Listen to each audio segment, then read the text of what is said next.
नमस्कार। आज के हमारे पॉडकास्ट में मैं कह सकता हूं कि फॉर्मर डीन कुरुक्षेत्र विश्वविद्यालय डॉक्टर संजीव अरोड़ा हमारे साथ फिर से हैं। ये शब्द मैं दोबारा कह रहा हूं। और डॉक्टर साहब का एक बहुत लंबा एकेडमिक कैरियर और उसके साथ साथ रिसर्च पे बहुत काम उन्होंने किया है। मैं डॉक्टर साहब इससे पहले इस विषय पे जाऊं और अपने विषय तक आऊं, क्योंकि विषय में आज बड़ा ही इंटरेस्टिंग विषय है। हम लोगों की और सोसाइटी की बात करने जा रहे हैं। आज आपकी एकेडमिक से मैं आपको सोसाइटी की ओर लेके चला जाऊंगा।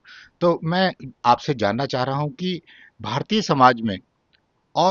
समाज में विज्ञान की समझ को बनाने के लिए आपका क्या मानना है कि ये समझ किस तरीके से डेवलप होती है और कैसे आप देख पाते हैं, और आपका contribution as a academician, as a teacher कैसे रहता है, उस विषय को मैं जानना चाहूंगा। और सौरभ जी, आप ये मानिए कि जो मैं वैज्ञानिक हूँ और पिछले 33 साल से मैं केमिस्ट्री में प्रोफेसर हूँ, तो आप मानिए कि विज्ञान किसी भी समाज की प्रगति और विकास का आधार होता है। और भारत जैसे विविधता बड़े देश में विज्ञान की जो भूमिका है वो और भी महत्वपूर्ण हो जाती है। आप ये मानिए कि शून्य से लेके दशमलव पद्धति, ज्योतिष, आयुर्वेद, योग और जो धातु क्रम है और खगोल शास्त्र जैसी चीजें भारत की वैज्ञानिक धरोहर हैं। और विज्ञान ने भारत में आम जनता के जीवन स्तर को ऊपर उठाने में बहुत मदद की है। और जैसे आप मानिए टीकाकरण, पोलियो उन्मूलन और कोविड 19 जैसे कोविड के बेहतरीन उदाहरण आपके सामने है कि जो विज्ञान है वो समाज की सुरक्षा और स्वास्थ्य में कितनी अहम भूमिका निभाता है। स्वच्छ जल, बिजली और डिजिटल संचार ने समाज को सक्षम बनाया है। और आप ये मानिए कि जो आर्थिक प्रगति है हमारी, जिसमें जो सबसे पहले आप हरित क्रांति कहेंगे, जैव विज्ञान प्रौद्योगिकी कहेंगे, और जो खाद्य उत्पादन बढ़ के जो इस टाइम जो हमारा हो गया है, देश आत्मनिर्भर हो गया है। और भारत का जो संविधान है, जो जिसका जो अनुच्छेद 51H है, उसमें प्रत्येक नागरिक का कर्तव्य है कि वह वैज्ञानिक दृष्टिकोण और मानवतावादी सोच विकसित करे और अंधविश्वास और अज्ञानता से मुक्ति दिलाकर समाज को तर्कशील और प्रगतिशील बनाए। नहीं, बिल्कुल आपने बड़ी बड़ी अच्छी बात करी। और डॉक्टर साहब, जैसे हमें ये पता है कि मा- देश में परंपराएं बनती हैं और उन्हीं परंपराओं के कारण हमारा जो समाज है वो बड़ा सुदृढ़ होता है, परंपराओं के कारण। और पर क्या होता है कि विज्ञान का और परंपराओं का एक अपने आप में बड़ा टकराव सा रहता है। बिल्कुल तो बिल्कुल। मैं ये डॉक्टर साहब जानना चाहता हूँ कि आप एग्जैक्टली exactly इस विषय पे आपका वैसे अपना क्या मानना है कि क्या ऐसा है। हाँ बिल्कुल, जैसे जो आप ये मानिए कि जो ये सारे के सारे पुराने अंधविश्वास हैं, ये अगर आप पुराने टाइम के हिसाब से कहें तो ये अंधविश्वास ही थे। लेकिन अगर आप इसको साइंस से जोड़ेंगे, तो अगर आज के नए उसमें वैज्ञानिक संदर्भ में बात करेंगे, तो हर एक चीज का कुछ ना कुछ कारण है। जी। जैसे मैंने आपको जी। लास्ट टाइम बताया था कि हम कभी इंडियन मिथ्स पे बात करेंगे, जिसको हम बिलीफ बोलते हैं, इंडियन मिथ्स और बिलीफ, और ट्रू। जिसके पीछे क्या वैज्ञानिक सोच है और आज की दृष्टि में। जैसे मैं सिंपल से स्टार्ट करता हूँ, फिर आप इसको आगे बढ़ा सकते हैं। जैसे कि मैं घर में जाता हूँ शाम को, तो सैटरडे दिन हमारे शनिदेव आता है और वो मेरे घर के बाहर एक नींबू और हरी मिर्च बांध जाता है अच्छा। और मेरी मदर से 10-20 रुपए ले जाता है। जी। और मेरी मदर भी बहुत खुश हो जाती हैं कि भाई घर को नजर नहीं लगेगी। लेकिन इसका कुछ ना कुछ वैज्ञानिक कारण तो होगा ही। जरूर। लेकिन पॉइंट ये है कि ये वैज्ञानिक कारण जो है आज के संदर्भ में, मतलब इसको, इस टोटके को बांधना ठीक है कि नहीं। तो जैसे जो विज्ञान है, मतलब इस अंधविश्वास विश्वास से हमें ऊपर उठाता है। लेकिन जी। अभी भी आप ये मानिए कि अगर किसी को, अगर मेरी मदर को घर में ये नींबू और हरी मिर्च बांध के उनको मिलती है कि वो हमारे घर में किसी की नजर सेटिस्फेक्शन। लगी, तो इसमें कोई बुराई भी नहीं है। नहीं, बिल्कुल ठीक लेकिन बात। मैं इसका कोई आपको वैज्ञानिक कारण भी बताऊंगा, अगर आप मुझसे पूछेंगे। इस जी। टाइप जी। के जो जितने भी अंधविश्वास हैं, जिसको जी। मैंने कहा मिथ्स लेकिन बिलीफ, और हम्म। उनके पीछे का क्या विज्ञान है, क्या उसके पीछे साइंस है, तो अगर आप कहेंगे तो मैं आपको जरूर जी। बताऊंगा। जी। जी। मैं आज का विषय भी हमारा वही है डॉक्टर साहब। और मुझे आपसे बात करने के लिए, जब मैं आपसे बात कर रहा था, तो बात करते करते मुझे लगा कि नहीं, डॉक्टर साहब बहुत इंटरेस्टिंग सी बात कर रहे हैं। और सोसाइटी में इन चीज़ों के बारे में लोग, और जो मेरे दर्शक हैं या जो मेरे से सुनना चाहते हैं, वो ये जानेंगे तो उनको पता भी लगेगा। बहुत सारे मिथ्स जो हैं वो बिलीव में कन्वर्टेड हैं। और वो ऐसा है कि उनकी इतनी गहराई है कि आज उसके विषय पे लोग बाग बहुत ज्यादा बात भी नहीं करना चाहते, बस उसको बिल्कुल मान रहे बिल्कुल हैं तो मान ही रहे हैं। बिल्कुल। अच्छा, अब आप देखिए मैं वहीं से शुरू करता हूँ कि पहला मिथ बड़ा मानना जो है वो ये है कि बिल्ली रास्ता काट गई, हम्म। उसके पीछे ये कहा जाता है कि जी अपशुकन हो गया, ऐसा बोला जाता है। हम्म। तो डॉक्टर साहब, इसका भी कोई साइंटिफिक रीजन है क्या? बिल्कुल बिल्कुल। जी, मैं वही जानना चाहता बिल्कुल हूँ। जो आपने स्टार्ट किया है, बिल्कुल ये मेरे ये जो मिथ है बिल्ली रास्ता काटने का, ये मेरे बिल्कुल मतलब सबसे पहला ही होना चाहिए था। अगर मिथ्स की बात कहें तो बिल्कुल आपने पहला मिथ ही पकड़ा है। आ, बिल्ली रास्ता काट गई आपने, अपशकुन हो जाएगा। जी तो ये मानिए कि आप जैसे, मैं मान लो आज ऑफिस से आया और मैंने कहीं स्कूट थ्री व्हीलर से उतरा और मेरे को घर जाने के लिए सड़क पार करनी, तो मुझे सड़क पार करनी पड़ेगी। वैसे ही बिल्ली भी अपने घर जा रही है और सड़क को पार कर रही है। जी। लेकिन जब ये अपशकुन है तो कुछ ना कुछ बात तो रही होगी कि बिल्ली रास्ता काट दिया तो हमें रुक जाना चाहिए। तो हमने इसको बहुत स्टडी किया और बहुत हम इसके ऊपर मैं आपको बताना चाहता हूँ। तो आपने देखा होगा जैसे जितनी भी जानवर है, जैसे बिल्ली है, शेर है, चीता है, गाय है, भैंस है, उनकी आंखें जो रात को चमकती हैं, जी। तो वो एक केमिस्ट्री कंपाउंड तो नहीं कहना चाहिए, एक रिफ्लेक्टिव लेयर होती है जिसको हम बोलते हैं टेप्टम लूसिडम। ओके। ये रिफ्लेक्टिव लेयर है जो हमारे रेटिना, जो हमारी पुतली होती है उसके पीछे होती है। और ये एक तरह से मानिए कि शीशे तरह काम करता है और लाइट को रिफ्लेक्ट बैक करती है, और जो हमारे फोटो रिसेप्टर सेल है उनको एक मौका और देती है लाइट कैप्चर करने का। मतलब ये जो चीज, ये जो आंख में चपकने का जो, ये जो मैंने बताया आपको टेप्टम लूसिडम, ये बंदरों में नहीं है, मानव में नहीं है, चिड़िया में नहीं है। क्योंकि ये माना गया कि जो मानव है उसको 7-8 बजे अपने घर चले जाना है, क्योंकि उसको शिकार नहीं करना। चिड़िया को अपने 5-6 बजे अपने घोंसले में चला जाना है।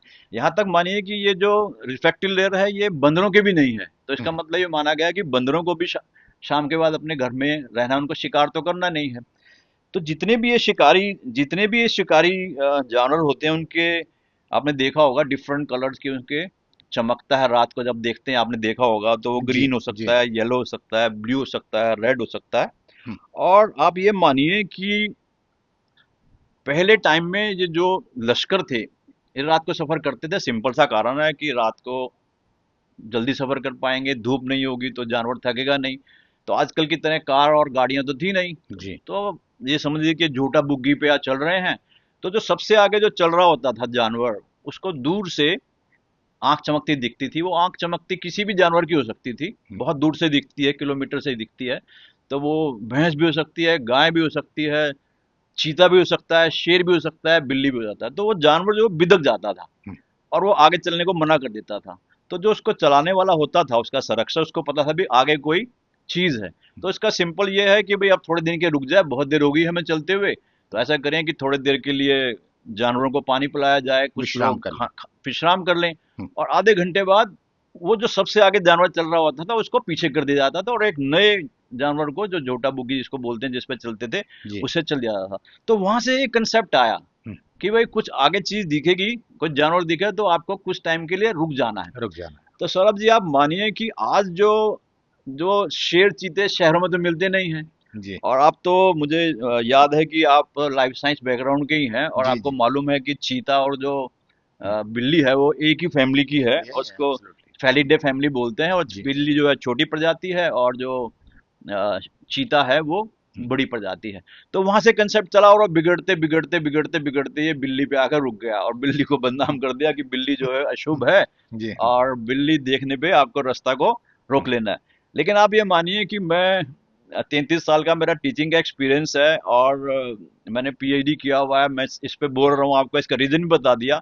लेकिन मैं भी अगर कभी कार पे जा रहा होता हूँ, हम्म, तो अगर मुझे आगे से बिल्ली रास्ता कट जाए, तो मेरे मन में भी, इतना हम्म, पढ़ा लिखा होने के बावजूद भी, मेरे मन में आज भी वहम आ जाता है। क्योंकि ये हमें बचपन से, अगर बिल्ली रास्ता काट जाएगी तो अपशगुन होगा, बिल्ली रास्ता जी काट जी जाएगी, तो हमारे दिल में ये चीज धर चुकी है। जी। और इसे पार पाना बहुत मुश्किल है। तो मेरा सिंपल सा, मेरा तो ये है कि अगर आप बहुत तेज चल रहे हैं, बिल्ली रास्ता काट रुकेगी, तो आपको पीछे वाली गाड़ी जरूर हम्म, हिट करेगी।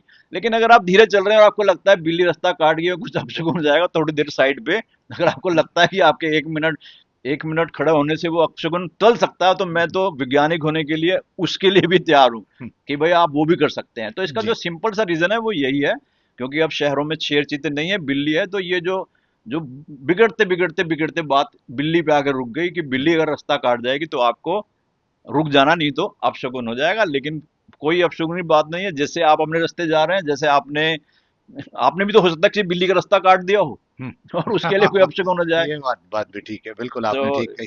ये बात भी आपने डॉक्टर साहब बहुत बढ़िया कही, पर वही वाली बात है, मैंने जहाँ से शुरू किया था कि जो हमारी ये परंपराएं हैं और विज्ञान, वो यहीं पे आके थोड़ा सा टकराव में आ जाती हैं। और ऑब्वियसली उसके पीछे जो लॉजिक आपने दिया, एब्सोल्युटली चीज़ों को समझेंगे। और मैं समझता हूँ कि इन कारणों से कुछ चीज़ें रुकनी नहीं चाहिए। बिल्कुल बिल्कुल। मेरा सिर्फ मानना ये है कि लोगों तक हम यही पहुंचा रहे हैं कि वो रुकनी नहीं चाहिए। अच्छा डॉक्टर साहब, अब बातों बातों में समाज में हमने बचपन से एक बात कही जाती है कि जैसे तुलसी का पौधा है, हम्म, उसको पूजा जाता है और हमारे ये बड़ा पूजनीय माना बिल्कुल। गया है और हम्म, सभी के घरों में ये लगाया जाता है। पर इसके साथ साथ एक बात और कही जाती है कि भाई इसका जो लीफ है, पत्ता है, इसको चबाना नहीं चाहिए। चबाना नहीं। अब ये भी हमें हमें समझ में नहीं आती कि भाई ये तो प्लांट है। बहुत सारे प्लांट्स हैं जिसमें ये भी कहा जाता है कि उनके लीफ अगर चबाओगे तो आपको आराम मिलेगा। इवन तुलसी का पत्ता जो है वो शायद उनको तोड़ के आप शायद चाय वाय में भी डालते हैं तो उसका एक मेडिकल हाँ। वो मिलता है। तो इसके पीछे भी डॉक्टर साहब इसको भी बिल्कुल कोई मिथ माना जाता है क्या? बिल्कुल बिल्कुल। जो तुलसी का जो धार्मिक रीजन है, वो तुलसी को लक्ष्मी का रूप माना गया है। जी। तुलसी के आप मानिए इतने फायदे हैं कि एंटीवायरल है, एंटीबैक्टीरियल है। जी। और आप ये मानिए कि मेरे कुछ दिन पहले, अभी कुछ मेरा कुछ, वैसे तो मैं 60 साल का होने वाला हूँ, आपको मालूम है, आपकी जी। एज जी। ग्रुप का ही हूँ, तो मेरे कुछ पीछे बीबी बढ़ गया था। जी। तो मैंने कुछ पढ़ा उसके बारे में, तो तुलसी का इतना फायदा बताया गया कि 5 पत्ते अगर आप सुबह तुलसी के मतलब पानी में उबाल के पी लें तो आपका बीपी भी कम हो जाएगा। जी। तो हमारे घर में तुलसी लगी नहीं है, हमारे घर के बाहर तुलसी लगी है। तो जब मैं पत्ते तोड़ने जाता हूँ अपने पड़ोसियों के, तो कई बार कोई पत्ता जमीन पे गिर जाता है। जी। तो मेरे मन में भी तुलसी के प्रति इतनी श्रद्धा है कि मैं उस गिरे हुए पत्ते को पूरी कोशिश करता हूँ कि मैं उसको उठा लूं जी। और जी। मैं उसकी जी। जाके उसकी मैं चाय पीता हूँ। जी। तो जो ये चबाने वाली बात है, एक तो ये है कि भी तुलसी को लक्ष्मी का रूप माना गया है, तो उसको चबाएंगे तो हम एक तरह से उसको निरादर कर रहे हैं। लेकिन जो इसका वैज्ञानिक तथ्य है, आ, आप भी केमिस्ट्री पढ़े हुए हैं, तो दो कंपाउंड होते हैं इसके अंदर। एक को बोलते हैं मरकरी, जैसे ओके। पारा बोलते हैं, और एक होता है ऑक्जालिक एसिड। ओके। ठीक है, ऑक्जालिक एसिड बड़ा सिंपल सा कंपाउंड है। और थोड़ा सा आपके दर्शकों के लिए बता दूं, जैसे मान लो आपके कपड़े पे कभी कोई ये माने जंग का निशान लग जाए और खराब हो जाए, तो ऑक्जालिक एसिड से बढ़िया कोई उसको उतारने वाला नहीं है। जो काम ड्राई क्लीनर 500 रुपये लेते हैं, वो 5 रुपये में हो जाएगा। मतलब ऑक्जालिक एसिड इतना बढ़िया बढ़िया चीज है। एब्जॉर्बेंट है। जी। तो जो ये तुलसी है, इसके अंदर मरकरी होता है, ऑक्जालिक एसिड होता है, और ये जी। दोनों ही हमारे जो दांत हैं, इनके लिए खराब होते हैं। तो अगर इसको चबाएंगे तो हमारे दांत खराब हो जाएंगे। हम्म। तो तुलसी को हमेशा मतलब गुनगुने पानी में थोड़ा डाल के उसको उबाल। और बेस्ट तो मानिए कि अगर तुलसी को आप समझिए कि 10-12 घंटे के लिए, जैसे आप मंदिर में जाते हैं तो आपको वो चरणामृत देते हैं, तो उसमें कुछ नहीं होता, पानी होता है साफ, और उसके अंदर 10-20 पत्ते तुलसी के डाले होते हैं। और उसको अगर 10-15 घंटे उसमें पड़ा रहेगा तो उसमें सारे जो मेडिसिन प्रॉपर्टीज हैं उसकी आ जाएंगी। जी। तो चरणामृत के रूप में, तो जैसे मैं चाय पीता हूँ तो जो पत्ते बच जाते हैं, मैं मेरे पास जग पड़ा उसमें डाल देता हूँ, पूरे दिन में कोई ना कोई उसमें से पानी पीता रहता है। जी। तो जो चबाने का जो वैज्ञानिक कारण है वो तो यही है कि तुलसी में जो दो कंपाउंड मैंने बताया आपको, पारा मरकरी बोलते हैं उसको, और ऑक्जालिक एसिड, ये हम्म। हमारे दांतों के लिए ठीक नहीं है। और जी। जहां जी। तक चबाने की बात है, इसको खाना नहीं चाहिए, कोई हम्म। कहते हैं निगल लेना चाहिए, वो बस यही है कि तुलसी क्योंकि इतनी इसकी इतनी इतनी इसकी एंटीवायरल एंड इसकी मेडिसिनल प्रॉपर्टी इतनी ज्यादा है, तो मतलब इसको जी। इतना दिया, इसको मतलब आप समझिए कि लक्ष्मी का रूप माना गया है। तो निरादर का पॉइंट है, वैसे कोई इसमें वो नहीं है। नहीं ये नहीं लक्ष्मी जैसे जो बाकी हर्ब्स हैं, जैसे पुदीना है, जैसे तुलसी है, हम्म, जैसे धनिया, ये उसी तरह एक हर्ब है। एक हब है, बिल्कुल, इसमें बिल्कुल कोई दो राय नहीं। डॉक्टर साहब, ये बहुत अच्छी बात आपने कही कि भी उसके चबाने के पीछे उससे दांत खराब होने के। पर डॉक्टर साहब, एक बात बड़ी मजेदार ये बात ही आ जाती है, ये तो एक परंपरा हमारे हिंदू समाज में। हम कहते हैं कि जितनी लेडीज हैं, जब उनकी मैरिज हो जाती है तो वो अपने सिंदूर अप्लाई करती हैं, hmm, just to make sure that that is been guaranteed कि शी इज मैरिड। हम्म। तो डॉक्टर साहब, इसके पीछे भी कोई साइंटिफिक लॉजिक हो सकता है क्या? बिल्कुल साइंटिफिक लॉजिक है, साइंटिफिक लॉजिक है। एक तो सिंदूर से पता चलता है कि जो जो वो जो स्त्री लेडी। है वो ब्याहता है, वो तो नंबर 1 है ही। जी। और जो पहले का सिंदूर होता था, जो हम्म। केमिस्ट्री है उसके, जो जो जो विज्ञान है, जो पहले का सिंदूर होता था उसके अंदर होता था हल्दी, और चूना, हाँ और हल्दी और चूने को मिला के जो कलर बनता है वो लाल नहीं बनता, वो बनता है हमेशा संतरी। जी तो आपने देखा होगा बिहार या यूपी की जो लेडीज होती हैं वो कितने अच्छी तरह इसको भरती हैं, हम्म, मांग को भरती हैं। जी तो जो लाल कलर है वो उसका नहीं है, मतलब लाल कलर का जो सिंदूर आ रहा है वो नेचुरल नहीं है। जी लेकिन एक सिंदूर दोबारा बनना शुरू हुआ जो बनता था मर्करी सल्फाइड से। ओके मर्करी सल्फाइड डलता है इसके अंदर। हम्म, तो वो क्योंकि मर्क्यूरी सल्फाइड जो है वो प्राकृतिक और है, तो इसको भी प्राकृतिक का नाम दे दिया गया, लेकिन वो जी प्राकृतिक नहीं है, जो असली है। तो जब इसको हम अपनी मांग में करके इसको अपनी त्वचा पे लगाते हैं तो ये आप समझिए कि थोड़ा ठंडक तो देता ही है, तनाव जी को कम करता है। ये जो जी कंपाउंड है, जो ये हल्दी है और जो ये जो चूना मैंने आपको बताया। जी लेकिन जो आजकल के जो वो हैं, मैं देख रहा था, तो आजकल के जो वो हैं वो मर्करस मर्क्यूरी सल्फाइड तो है ही, सिनाबार बोलते हैं उसको, और उसके अंदर साथ में लेड ऑक्साइड भी है। अच्छा तो आज का जो सिंदूर है वो प्राकृतिक नहीं है।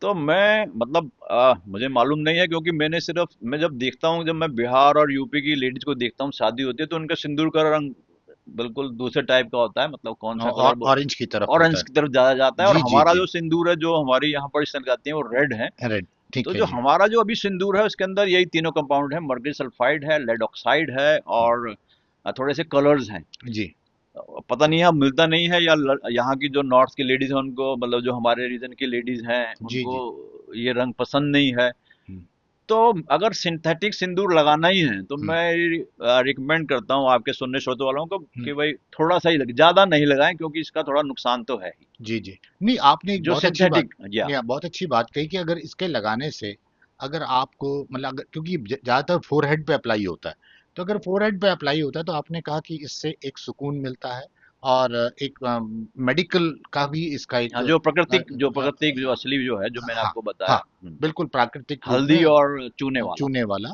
तो उससे आराम भी मिलता है और वो अच्छा भी लगता है दिस इज बिन तो आप इसका उसके पीछे रीजन साइंटिफिकली ये है कि भाई वो उसका कलर वो वाला होना चाहिए हम्म, वेल बाकी लोग जो लगाते हैं या जो कर रहे हैं हम we are not challenging anything hmm, but what is the scientific role hmm. और इसके लगाने का वो आप इसमें थोड़ा सा बता रहे मतलब हैं बताने का मतलब ये है कि एटलीस्ट जो लेडीज यूज कर रही हैं, हाँ जो भी यूज कर रही जी हैं, जी उनको जी मालूम होना चाहिए। फिर हाँ आगे तो उनकी स्वतंत्रता है कि वो हाँ उसको हाँ लगाएं या ना हाँ हाँ लगाएं। वो उनकी उनके लगाएं तो अगर सिंथेटिक लगाना है तो बहुत थोड़ा लगाएं, हाँ मतलब बिल्कुल सिंबॉलिक लगाएं, जिसको हम सिंबॉलिक बोलते लगा हैं सिंबॉलिक लगाएं। अब डॉक्टर साहब इसी से जुड़ती हुई एक बात और आती है कि मेहंदी मेहंदी। लेडीज के साथ मेहंदी का बड़ा रोल है वो हर ऑस्पिशियस ओकेजन पे मेहंदी का एक रोल आता है तो डॉक्टर साहब आप उसको कैसे देखते हैं कि वो मेहंदी जो है वो बहुत हाथों में और पैरों में हम्म, अप्लाई किया जाता है तो क्या इसका भी कुछ साइंटिफिक लॉजिक है कि हाँ। व्हाई इट हैज बीन हाँ, मैं मेहंदी अप्लाइड को थोड़ा सा, मेहंदी को पहले हाथ और पैर पे लगाने के बजाय पहले मैं बाल पे लगाने शुरू करता हूँ। जी आ, मेरी जो धर्म पत्नी है, उसके बाल जब थोड़े वाइट होने शुरू हो गए, तो उसको मैंने सजेस्ट किया कि भाई आपको कोई ये नहीं लगाना, आप मेहंदी ही लगाइए। ठीक है, जी मेहंदी बालों के लिए बहुत अच्छी है। लेकिन वो कहने लगी कि मैं तो आयुर्वेद से काली मेहंदी लेके आई हूँ और ये मेहंदी है। तो मेरे पास बहुत मेहंदी आई, क्योंकि हम केमिस्ट्री के हैं, तो हमारे पास बहुत मेहंदी आती है। ठीक जी है, तो हमारे पास एक टेक्निक है, मतलब उसमें हम देख सकते हैं कि जो हमें जो कंपाउंड मिला है उसके अंदर कितने कितने और कंपाउंड हैं। तो कोई भी मेहंदी मैंने, कुरुक्षेत्र में जितनी भी मेहंदी मिलती हैं, जो बाजार में मिलती हैं नाम पे काली मेहंदी, मैंने उनको सबको टेस्ट किया, तो कोई भी, सब में कुछ ना कुछ मिला हुआ था। क्या मिला हुआ था ये हमें नहीं मालूम। तो मेहंदी, जो प्योर मेहंदी है, उसको बालों पर लगाने का बहुत फायदा होता है। और जो आपने ये बात पूछी कि हाथों पैरों पे मेहंदी लगानी है, तो हाथों मेहंदी जो है वो, मतलब आप ये मानिए कि आपकी त्वचा पे अगर लगाएंगे तो वो आपको सुकून देगी, वो आपको तनाव कम करेगी। और आप ये जी मानिए कि जब भी शादी होती है, शादी वाला जो घर होता है, चाहे हम्म, दूल्हा हो चाहे दुल्हन हो, तो दुल्हन को थोड़ा तनाव होता है, क्योंकि उसको नए घर में जाना है। ठीक है, और उसको मतलब एक एंजाइटी होती है उसके मन के अंदर, क्या होगा कैसे होगा। हम्म, तो जो ये मेहंदी है, हम्म, और जो हमारे जो नर्वस सिस्टम है, उसका जो हाथ और जो पैर है वो एंडिंग है। ठीक तो है हाथों और पैरों में मेहंदी लगाने का जो रिवाज बना है, यही बना है कि जो जिससे जो दुल्हन है उसका जो तनाव है थोड़ा सा कम हो। जी और बिल्कुल पहले तो माना था कि दुल्हन पे ही तनाव है, आजकल तो दूल्हे पे भी तनाव है। हाँ तो मैंने तो अपने फैमिली में देखा है कि दूल्हा भी जो है अपने हाथों पैरों पे जी जो मेहंदी लगाता है। तो मेहंदी लगाने का बिल्कुल साइंटिफिक कारण है।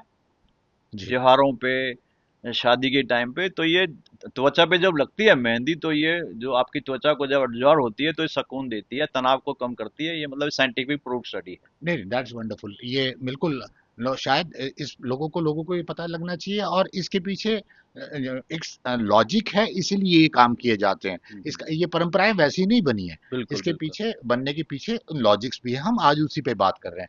अच्छा डॉक्टर साहब, एक बड़ी प्रैक्टिस की बात है कि हम जब भी स्नीज करते हैं या छींक आती है, तो हम बोलते हैं गॉड ब्लेस। God bless. तो ये इसके पीछे भी कोई हाँ या वैसी हाँ, प्रैक्टिस एक्चुअली है? एक्चुअली क्या है, जो छींक आना है वो एक मतलब धार्मिक तो कहते हैं, छींक जब आती है आपकी आत्मा निकल जाती है, मतलब कुछ सेकंड के लिए। हम्म, ठीक है, तो लेकिन जो आपको मालूम है, आप तो विज्ञान के छात्र ही रहे, मेरे हम्म, साथ ही, जी, मेरे से एक साल आप आगे थे। जी, तो छींक जो है, स्नीजिंग जिसको बोलते हैं, वो एक जी, रिफ्लेक्स है।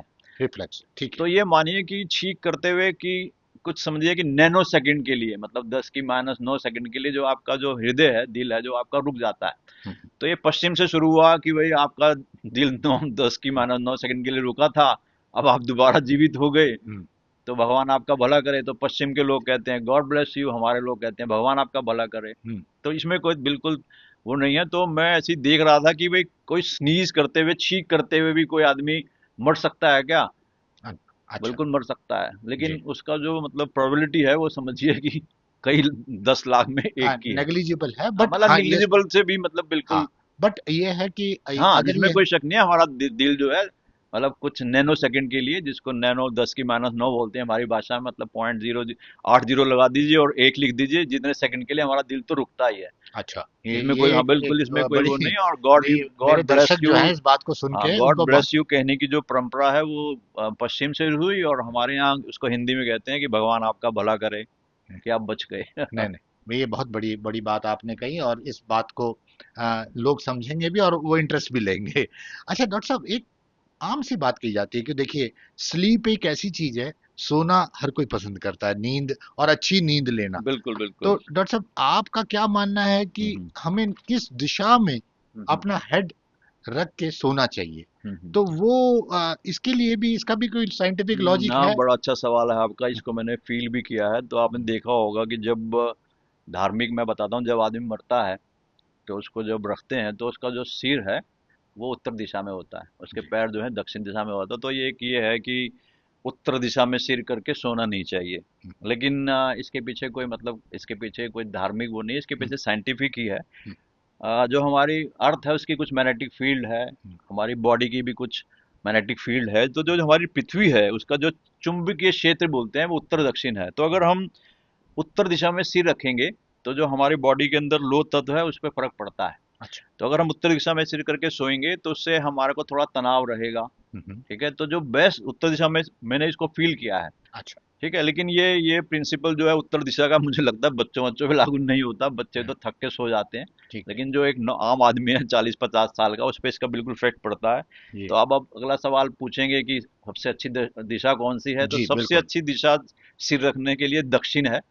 ठीक है, तो दक्षिण को मानिए कि हम्म, उससे आपको सुकून की नींद आएगी, तनाव भी कम होगा। उसके बाद अगर छात्रों के लिए, मतलब अगर छात्रों की बात करें, अगर जी, ज्ञान विधि करनी है तो पूर्व है। ठीक है, अच्छा, दक्षिण, पूरब और उत्तर तो बिल्कुल निषेध है, और एक बच गया पश्चिम। ठीक है, तो दक्षिण, पूर्व, पश्चिम और लास्ट में उत्तर। मतलब जी, उत्तर दिशा में सिर कर रख के सोने के आपको नुकसान हो सकते हैं। अब वो जी, नुकसान आपको कैसे समझ आएगा, कैसे दिखेगा, उसको वो बड़ा मुश्किल है, वो आप उसको फील ही कर सकते हो। लेकिन क्योंकि हमारा चुंबकीय क्षेत्र उत्तर दक्षिण में है, तो उत्तर दक्षिण दिशा में सिर रखने से जो हमारा लोह तत्व है, जो हमारे बॉडी में लोह तत्व आयरन है, उस पर इफेक्ट पड़ता है। तो दक्षिण दिशा बिल्कुल निषेध है। नंबर वन इज दक्षिण, फिर पूर्व। इन दोनों को मैंने फील किया है, दक्षिण और पूर्व को। पश्चिम में मैंने अभी कभी सो कर नहीं देखा है। तो इसको जो आपके श्रोता हैं वो देख सकते हैं कि हर एक दिन चार चार एक दिन दक्षिण में सो के देखें। तो ये तो पर्सन टू पर्सन वही कर सकता है। तो कभी मैंने ये लेक्चर, कभी ऐसी बात लेक्चर में कहा, तो बच्चों तो कहा, बच्चों को तो पता ही नहीं कौन सी दिशा में सो रहे हैं। तो ये सब जो रूल हैं बच्चों बच्चों पे लागू नहीं होते। जी, जी, और जैसे जैसे मेरा घर साउथ दिशा में है, तो ये भी आया कि भाई आप साउथ में क्यों बना रहे हो। तो मेरा सिंपल सा ये था कि चार तो दिशाएं हैं, हम्म, तो ऐसा तो भगवान हो नहीं सकता कि सोचे भी सिर्फ 100% जगह में 25% तो निषेध ही कर दिया। हम्म, ठीक है, फिर क्योंकि मैं वैज्ञानिक था, मैंने मैंने कंपास लाके देखा, तो देखा तो मेरा जो मेरा जो घर है वो पूरा दक्षिण मुखी नहीं है, मतलब कुछ अलग हम्म, है मतलब। जी तो जी। बड़ा मुश्किल ऐसे कहना कि दक्षिण दिशा कौन सी है। ठीक तो बात। दक्षिण दिशा में, उत्तर दिशा में जो सोने के नुकसान तो हैं। ठीक, आपने ये बात बिल्कुल ठीक कही, क्योंकि ये परंपराएं हैं और ये मिथ्स भी हैं। तो इनके साथ तो देखिए, जब अपनी चीजें चल रही हैं, इनकी स्ट्रांग बिलीव हैं, पर उसके पीछे लॉजिक्स हैं, तो उन लॉजिक्स को भी आदमी को पूरा करना चाहिए। अच्छा, बिल्कुल। अब मेरा, क्योंकि अब त्योहारों के सीजन आ रहे हैं, त्योहार आ रहे हैं, और सबसे बड़ा त्योहार इस रीजन के अंदर वो रहता है कि भाई आपके अभी पितृपक्ष आने वाला है। तो पितृपक्ष की तरफ अगर हम तो उसके बाद हमारे नवरात्रे शुरू हो जाएंगे, और फेस्टिवल्स चलते रहते हैं, दिवाली आएगी। पर पितृपक्ष में एक मिथ ये माना जाता है कि जो क्रो है, कौवे को, कौवा जो है, कौवा। उसको उसको खिलाने का एक ये मिथ बहुत ज्यादा मैंने देखा है कि इसके विषय पे बहुत चर्चाएं होती हैं, और ये एक धारणा भी बन गई है। हम्म, लोग इसको परंपरा के रूप में भी लेते हैं। तो डॉक्टर हम्म। साहब, इसके पीछे भी कोई लॉजिकल आप देखते हैं बिल्कुल क्या? लॉजिक है, इसके पीछे लॉजिक है। और हिंदू धर्म में पितृपक्ष में कौवे को जो खिलाने की प्रतिक्रिया है, उसके पीछे एक विज्ञान है। और आपने सुना होगा कि जितने भी ये बर्ड्स हैं उसमें जो कौवा है वो क्लीनर बर्ड की कैटेगरी में आता है, मतलब सबसे ज्यादा वो साफ सफाई करता है। इसकी कोई आपने ऐड भी देखी होगी कि आपने कोई प्लास्टिक का वो बैठा हो कौवा, उसको उठा के उसको डस्टबिन में डाल रहा है। तो जो कौवे को खिलाने के पीछे जो वो है कि ये हमारे पितरों के रूप में आते हैं, तो इसके बारे में तो मैं कह नहीं सकता। लेकिन कौवे को जो खिलाने की जो अगस्त सितंबर में जो कौवे को खिलाया जाता है, हम्म, उसको हेल्दी करने किया जाता है। तो आपने देखा होगा जो ये पीपल है और जो बर्ड है, हम्म, ये बीजों से ही लगते। ये कभी भी आपने देखा होगा, किसी छत पे भी आप जाएंगे, छत पे तो कोई लगाने नहीं गया, हम्म, तो कहीं ना कहीं तो लगा है, दीवार के साथ लगता है हमेशा। जैसे आपके घर के सामने पार्क है उसमें लगेगा। तो ये जो वृक्ष हैं, ये कौवा जब खाता है इनको, तो हम्म, जब वो एक्सक्रीट करता है जी जी। तो उससे ये फूलते हैं। ठीक है। तो इसके पीछे लॉजिक ये है कि अगर आप अगस्त सितंबर के महीनों में जब ये सीजन आते हैं, तो अगर आप कौवों को खिलाओगे, ठीक है, हम्म, तो वो हेल्दी होंगे। हम्म, हेल्दी होंगे तो अच्छा वो ट्रीट करेंगे। एक्सीड करेंगे, एक्सीड करेंगे तो ज्यादा पेड़ लगेंगे। हम्म, तो आप मानिए कि जो ये हिंदू धर्म में पितृपक्ष में कौवे खिलाने की जो परंपरा है, इसके पीछे पक्षी संरक्षण। कौन हम्म, सा पक्षी? कौवा, जो एक हम्म, तरह से क्लीनर बर्ड है। और जब जब पीपल लगेगा और बर्ड लगेगा डिफरेंट जगह पे, तो पर्यावरण तो हमारा सुरक्षित होगा ही। जी जी तो जी। इसके पीछे खिलाने की मतलब इसमें कोई बुराई नहीं है, और कौवों को अच्छा खिलाया जाए। जी जी, बिल्कुल। देखिए, इन लॉजिक्स के पीछे रीजंस भी थे, और आप डॉक्टर साहब जैसा बता रहे हैं, और मेरे दर्शक से इस बात को सुन पा रहे हैं, तो उनको लगेगा भी कि ये ऐसे ही नहीं हो रहे हैं परंपराएं। नहीं नहीं, ये इसके सब पीछे, इनके पीछे लॉजिक्स हैं, और इन लॉजिक्स को बहुत स्टडी भी किया गया है, और जैसे डॉक्टर साहब आपका भी हाँ, मैं रिसर्च है। एक लॉजिक आप कहें तो आपके पूछे बगैर कहूँ। हाँ। आज मैंने, क्योंकि अब मेरा रिटायरमेंट पास ही है, तो मैंने आज नैनो केमिस्ट्री पढ़ाना शुरू किया। तो नैनो एक बड़ा सिंपल सा टॉपिक है। तो मैंने जी बच्चों को स्टार्ट किया कि भाई हम लोग जब छोटे थे तो हमने अंगीठी देखी है। अंगीठी के बाद एक पंप वाला स्टोव आया, फिर नूतन का आया, और ये जो गैस है ये तो समझिए कि 1980-85 में आई। तो मेरे रिश्तेदार भी गांव के थे, तो जब मेरे पास वो आते थे, जी। तो जब वो सुबह उठते थे तो वो क्या करते थे, वो जो ऐश होती थी वो तो मेरी मदर थोड़ी सी ले जाती थी। और एक वो, जैसे स्कॉच ब्राइट तो उस टाइम आता नहीं था, वो बर्न टाइप सा होता था चारपाई का, उससे वो हम्म, बर्तन को मांजती थी। और जो मेरे बुजुर्ग आते थे वो वहां से थोड़ा सा लेकर उससे अपना दांत मांज लेते थे। लेकिन हमें तो सिखाया गया था कि टूथपेस्ट से ही टूथपेस्ट करना। हम तो शहरी थे, तो हम सोचते थे कि ये क्या राख से वो कर रहे हैं। लेकिन आप आज मानिए कि वो जो राख थी, वो आज उसको हम, उस टाइम राख बोलते थे, इंग्लिश में ऐश बोलते थे, आज उसको बोलते हैं नैनो ऐश। तो जितने भी ये बर्तन धोने के विम बार है, रामदेव जी ने बनाया हुआ है, जितने भी है, उसमें बहुत परसेंटेज जो है जो नैनो ऐश की है। और आप अमेजन खोल के देखिए कभी, नैनो ऐश जो है ऑनलाइन बिकता है, मतलब जी राख पॉलिथीन में डाल के बिकती है। जी। तो हमारे बुजुर्गों को पहले पता था। तो सिंपल सा कारण है कि जो ऐश है वो नैनो पार्टिकल्स, नैनो मतलब बहुत टूट टूट के छोटा हो जाता है, नैनो ऐश बन जाती है। तो नैनो ऐश तो उस टाइम भी थी, लेकिन हमारे पास उसको मेजरमेंट करने के इंस्ट्रूमेंट नहीं थे। सैम होता है, स्कैनिंग इलेक्ट्रो माइक्रोस्कोप, पता नहीं आपने सुना है कि नहीं, टैम होता है, टनिंग, जिससे निकालते हैं कि पार्टिकल का साइज क्या है। जी ठीक है। जी और ये मानिए कि दांत साफ करने के लिए अगर आप कोलगेट देखें, तो कहते हैं कि इस टूथपेस्ट में नमक है। जी। ठीक है। तो उस इसमें नमक भी है और उस टूथपेस्ट में थोड़ा सा ऐश भी है। अच्छा। तो ऐश जो है वो दांतों को बहुत बढ़िया मांजता है। ठीक है। तो अब अगर किसी को मौका मिले, मतलब इसको राख मिले तो उसको दांतों, तो क्या है, राख में सरफेस एरिया बढ़ जाता है, उससे क्लीनिंग प्रॉपर्टीज बढ़ जाती हैं। जी। तो ये हमारे बुजुर्गों को बहुत पहले से मालूम था। जी। ठीक है, वो जो बाण था उससे स्कॉच ब्राइट बन गया। हम्म। और जो ऐश थी जिससे हम बर्तन के थे, उसमें थोड़ा सा उसके अंदर जो सोडा मिला के, जो वो विम रामदेव बार जी ने, और जो जो डिफरेंट आ रहे हैं, विम है, विम बार है, बहुत सारे हैं, वो बन गए। वो बन गए जी। सारे के सारे। तो ये बिल्कुल। हमारे बुजुर्गों को बहुत चीज पता थी, उस टाइम ही पता थी। जी जी। बिल्कुल। और उसके पीछे साइंटिफिक लॉजिक्स भी रहे साइंटिफिक जो आपने लॉजिक थे बताया। जो। अब मैं आखिर में मैं उसी सवाल पे चला जाता हूँ जहां से आपने शुरू किया था कि ये जो नींबू और मिर्च हम्म। बांधने की परंपरा है, और हम्म। हमारी माता जी, जैसा आपने बताया, हम उन्हें आंटी बुलाते हैं, तो उनको मैंने भी देखा है। तो ये जो परंपरा है, इसके पीछे भी डॉक्टर साहब कोई लॉजिक हाँ देख रहे बिल्कुल, लॉजिक हैं? तो है। मतलब ये है कि हाँ, बुरी नजर, आपने देखा होगा कि लोग लिख देते हैं, बुरी नजर वाले तेरा मुंह काला। हम्म। ठीक है, तो इसमें कोई शक नहीं है। जो इसका धार्मिक कारण है वो तो बुरी नजर से बच का है कि भाई ये बजा होगा तो कोई उसके आगे, घर के आगे खड़ा नहीं होगा, टोटका नहीं लगेगा। लेकिन जो इसका जो साइंटिफिक कारण है, आप विज्ञान के छात्र हैं, नींबू में एक कंपाउंड है, उसको बोलते हैं साइट्रिक एसिड, सिट्रिक ऐसे। एसिड बोलते हैं, साइट्रिक जी। बोलते हैं। और जो मिर्च है उसके अंदर होता है कैप्साइसिन, ये भी ओके। एक कंपाउंड है। तो जब ये कंपाउंड दोनों हवा से मिलते हैं तो कीटाणु और मच्छरों को दूर रखते हैं। तो आप समझिए कि जो हरी मिर्च और जो नींबू है वो संक्रमण और कीट नियंत्रण का काम करता है। अच्छा। तो आज के संदर्भ में, क्योंकि आज तो बहुत डिफरेंट टाइप के इंसेक्टिसाइड आ गए हैं, सब लोग बेगॉन और इस टाइप के यूज करते हैं, तो आज के उसमें मतलब इनका इनको लगाने का शहरी घरों में इसका कोई औचित्य नहीं है। लेकिन जब उस टाइम जो नहीं थे ये, हम्म। तो जो गाँव में लगे होते थे, तो इसका औचित्य है। तो मैं वैज्ञानिक होने नाते मैं अभी भी कहता हूँ कि अगर किसी को हम्म। नींबू और हरी मिर्च लगाने से उसको ये दिमाग में तसल्ली रहती है कि भाई मेरी घर को नजर नहीं लगेगी, साइंटिफिक रीजन तो है ही, कुछ ना कुछ तो काम करता है। अगर आपके गेट पे, जैसे मेरे गेट पे भी वो बांध जाता है शनिदेव, तो मैं इसको बिल्कुल माइंड नहीं करता। जी जी जी तो जी। मतलब जैसे नींबू और, मतलब मैं तो उसको साइंटिफिक मान लेता हूँ कि भाई नींबू के अंदर साइट्रिक एसिड है, और जो हरी मिर्च है उसके अंदर कैप्साइसिन है। तो वो जो मेरे घर में आने वाले कीट पतंगे हैं, और जो मतलब संक्रमण है जो इसको बोलते हैं, उसको कुछ ना कुछ तो कंट्रोल करता ही होगा। नहीं, जो बिल्कुल करता होगा। मैं डॉक्टर साहब इस बात को तो मान के चल रहा हूँ, क्योंकि ये जो लॉजिक्स बने थे उस जमाने में, दो वी हैव हाँ, रियली क्योंकि ग्रोन पहले विद द शहर साइंस। नहीं थे, इंसेक्टिसाइड नहीं थे, या कीटनाशक नहीं थे, ऑब्वियसली। तो गांव में था, गांव में होता है। तो मैं, लेकिन मैं देखता हूँ हाँ जैसे मैं। मेरी जो, जहाँ पे मैं रहा हूँ सेक्टर 5 में मैं रहता हूँ, मेरे हम्म। घर में 10 लाइन है, हम्म। 10 घर है मेरे घर में।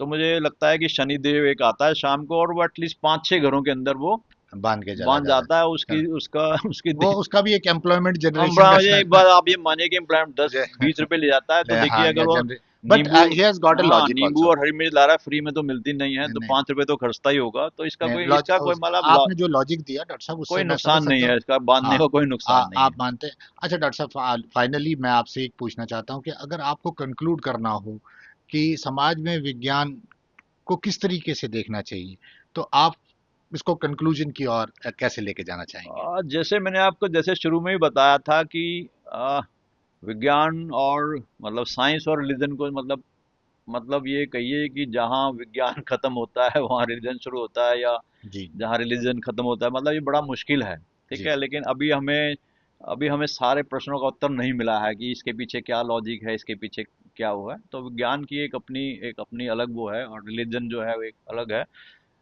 जो आप ये मानिए कि अगर किसी को कोई विश्वास है, चाहे वो विश्वास जो है वैज्ञानिक नहीं भी है, जी। लेकिन अगर उस विश्वास से उसको सुकून मिलता है तो उसको जी। कर लेना चाहिए। हम तो 33-34 साल का हमारा यहाँ यूनिवर्सिटी में एक्सपीरियंस है, 40 साल हमें साइंस पढ़ते हो गए, लेकिन फिर भी हम ये मानते हैं कि अगर कोई ऐसा विश्वास किसी के मन में है जी। कि विश्वास लेने से, जी। अवैज्ञानिक भी है वो, जी। लेकिन अगर विश्वास लेने से उसको सुकून मिलता है, तो जी। ये भी साइंस ही है। जी। कि जो हमारे न्यूरॉन्स हैं, अगर कोई विश्वास मिलता है कि भाई ये ठीक होगा और सब करता है, तो उसमें कोई बुराई नहीं है। जी। डॉक्टर साहब, बहुत बहुत आनंद आया आपसे आज इस विषय पे बात करते हुए, और हम आपकी बहुत दीर्घायु की कामना करते हुए, क्यों आपका एक बहुत लंबा सफ़र है एकेडमिक होने के नाते भी और एज ए रिसर्चर। तो आप अपने काम को बनाए रखें, आगे करते रहें। आप हमारे पॉडकास्ट में हैं, आपका बहुत बहुत धन्यवाद। सौरभ जी, नमस्कार। मैं अभी आपका 2 मिनट और लूंगा। मैंने मैंने जो अभी पीछे वर्ल्ड जो पर्यावरण दिवस जो बोलते हैं, विश्व एनवायरनमेंट पर्यावरण डे पे। दिवस पे 5 जून के जो आपने मुझे पॉडकास्ट करने का मौका दिया, मैं कम से कम प्लास्टिक्स के ऊपर 150 लेक्चर दे चुका हूँ। हम्म, लेकिन जब से मैंने वो पॉडकास्ट दिया है, मेरे पास रात को ही फोन आने शुरू हो गए कि सर आपके 1,000 व्यूज हो गए घंटे में। मैंने कहा भाई इसका मतलब तो बताओ क्या होता है। मेरे को तो पता ही नहीं था, मैं कभी पॉडकास्ट वास्टकास्ट में ज्यादा मैंने बिलीव नहीं किया। देखता था रील्स होती हैं आपके पॉडकास्ट क्योंकि आप भेजते थे, मैं देखता था तो, लेकिन मुझे ये व्यूअरशिप का नहीं पता था कि व्यूअरशिप की क्या कहानी होती है। जी तो सर यूनिवर्सिटी से फोन आया, सर 1,000 व्यूज हो गए आपके 1 घंटे में, जी कि भाई 1,000 लोगों ने उसको देख लिया है आपके जो पॉडकास्ट को है। और फिर मेरा भी इंटरेस्ट बना, उसने भी बताया कि यहाँ दबाइए इसको और यहाँ पर दिखेगा आपको। जी तो जी करते करते 5,000 हो गए, फिर जी 7,000 हो गए, 8,000 हो गए, 9,000 हो गए, 9,500 हो गए, जी और 99 सौ पे आके रुक गए, कुछ जी और रुक गए। तो मुझे लगा कि भाई दस जी हजार तो इसको करवाना है। तो मैं भी थोड़ा सा एक्टिव हुआ, मतलब थोड़ा सा मैं इसको एक्टिव होके मैंने, जी और आप मानिए कि उस पॉडकास्ट से मेरे को आपने समझिए कि पूरे जी। इस रीजन में फेमस कर दिया है। अरे वाह। वो क्या। पॉडकास्ट क्या हुआ कि पॉडकास्ट हमने भेजा मेरे को, मैंने उसको अपने अलमनाई ग्रुप में डाल दिया, और करते करते वो आप ये समझिए कि मैंने 92 में ज्वाइन किया था, उस पॉडकास्ट ने मुझे 95, 97, 96, यूएस, कनाडा, न्यूजीलैंड, मतलब मेरे को वहाँ के पुराने पुराने छात्रों से मतलब दोबारा मेरे को मिला दिया कि सर हमने आपका पॉडकास्ट देखा, प्लास्टिक पे आप बहुत बहुत बहुत बोले, धन्यवाद आपका, बहुत बहुत धन्यवाद। और आपकी बहुत याद आ रही है हमें, और आपके फादर भी थे क्योंकि वो जी जी पुराने जी मेरे फादर केमिस्ट्री में, आपको मालूम है तो जी मुझे को। और आप मानिए कि जब से मैंने वो पॉडकास्ट दिया है, जी तो मेरा एक सेंट्रल स्कूल है अम्बाला में, वहाँ पर हमारे कुछ स्टूडेंट हैं, जी उनसे उनका फोन आया सर आप आइए हमारे पास। तो पीएम श्री स्कूल हैं जो सेंट्रल स्कूल जी। अम्बाला के, सब में मैं दे चुका हूँ, वाह। लाडवा में दे चुका हूँ, या। और आपके पॉडकास्ट के बाद मैं 2 चित्कारा रेडियोज पे जा चुका हूँ।